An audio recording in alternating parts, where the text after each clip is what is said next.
قادیانی کا یہ مسئلہ ہے کہ وہ دین اسلام کے اندر نقب زنی کرتا ہے. وہ کہتا ہے کہ نبی پاک علیہ السلام کے بعد بھی کوئی نبی آ سکتا ہے. وہ دین کا حلیہ بگاڑتا ہے.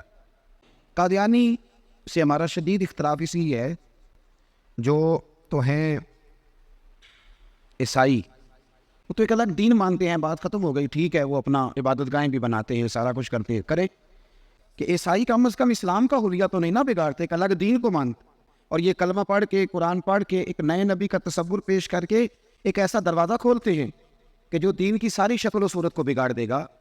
اور حضور کا کلمہ پڑھنے کے باوجود وہ ارتداد کی بات کرتا ہے، اس لیے اس کے ساتھ مسلمان کا اختلاف زیادہ سخت ہے.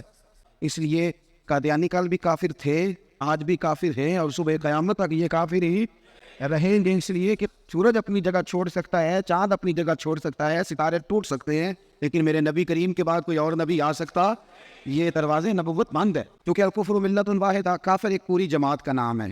تو ہم کہتے ہیں کہ بھئی آزادی رائے اور ہوتی ہے، لیکن کسی دین کے اندر شامل ہو کے اس دین کا حلیہ بگاڑنا، یہ بات اور ہوتی.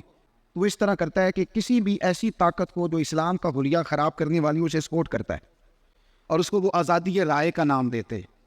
وہ اسلام کا نام لے کے کسی جگہ بھی اسلام میں کسی قسم کا رخنہ ڈالنے کی کوشش نہ کرے. اس لیے قادیانی غیر مسلم اقلیت ہیں، ان کو چاہیے اقلیت کی طرح وقت گزارے. اللہ تبارک و تعالی مسلمانوں کو ہمیشہ غیرت ایمانی عطا فرمائے، اور نبی پاک علیہ السلام کے قدموں کے ساتھ وابستگی نصیب فرمائے.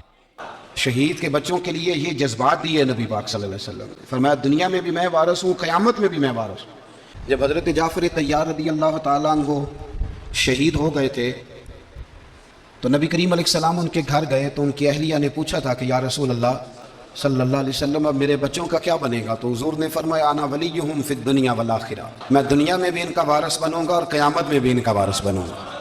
یہاں تک شہداء کے لیے رسول کریم علیہ السلام نے دیکھے نا، حضور ہر سال خود شہداء احد کے مزاروں پہ جاتے تھے، خراج تحسین پیش کرتے تھے. پھر ہر سال حضرت ابو بکر صدیق بھی جاتے اور ان کے لیے دعا فرماتے تھے. وہاں جاتے تھے، خراج تحسین پیش کرتے تھے شہداء احد کے مزارات پر. پھر ان کے بعد ہر سال حضرت عمر جاتے تھے، پھر ان کے بعد ہر سال حضرت عثمان گئے، پھر ہر سال مولا علی گئے، پھر ہر سال حضرت عمر بن عبدالعزیز بھی گئے.